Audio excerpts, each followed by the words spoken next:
Hi everyone, welcome to Spellbound Stories, where I share with you the most amazing tales and legends from around the world.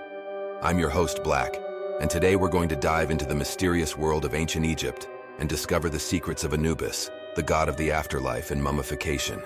But before we begin, make sure to hit that subscribe button and turn on the notification bell so you don't miss any of my future videos. Trust me, you don't want to miss the stories I have in store for you. Now let me ask you a question. How do you think the ancient Egyptians decided who goes to heaven or hell? Do you think they had a simple rule, like being good or bad? Or did they have a more complex system? Well, the answer is that they had a very elaborate and fascinating ceremony called the weighing of the heart, where Anubis played a crucial role.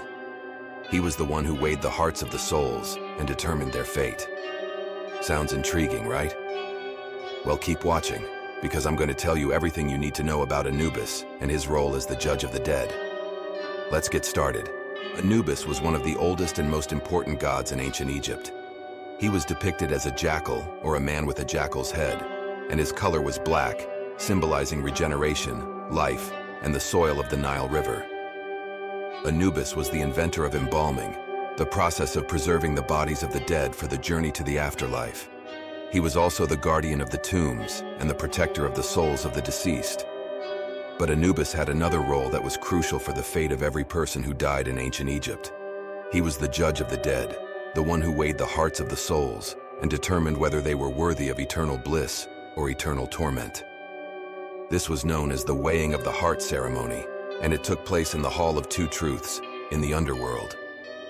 The ceremony was like a trial, where the soul had to face 42 judges, each representing a moral principle.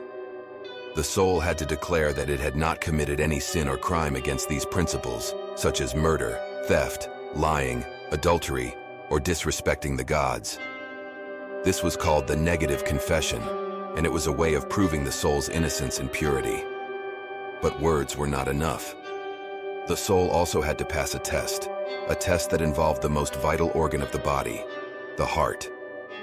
The heart was believed to be the seat of emotions, thoughts, and intentions, and it recorded everything that the person had done in their life.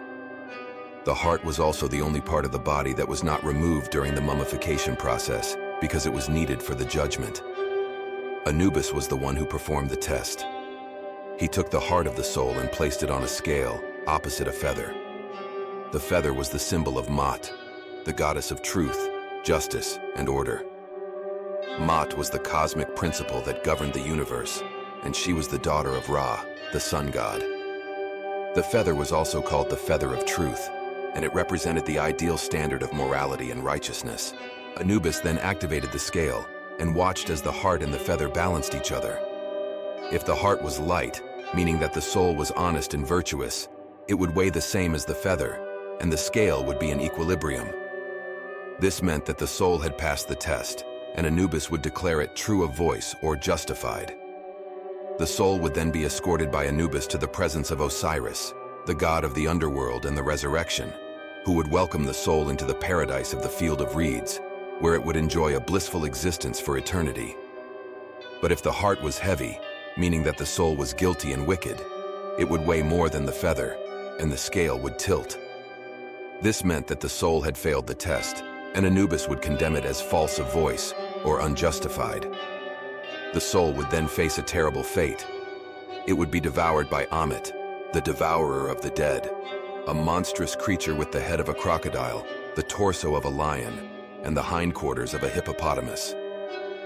Ammit would swallow the heart of the soul, and the soul would cease to exist, suffering the second death, the ultimate annihilation. This was how Anubis decided who goes to heaven or hell, according to the ancient Egyptians. He was the god who measured the worth of every soul, and he was the god who delivered them to their final destination. He was the god who ensured that Ma'at was upheld and that the balance of the universe was maintained. I hope you enjoyed this video and learned something new about Anubis and the ancient Egyptian beliefs. If you did, please give this video a thumbs up and subscribe to my channel for more spellbinding stories. Also, don't forget to leave a comment below and let me know what you think of Anubis and his role as the judge of the dead. Do you think he was fair or harsh? Would you pass his test? What other stories do you want me to cover in the future? I'd love to hear from you. Thank you for watching, and until next time, stay curious, stay creative, and stay spellbound.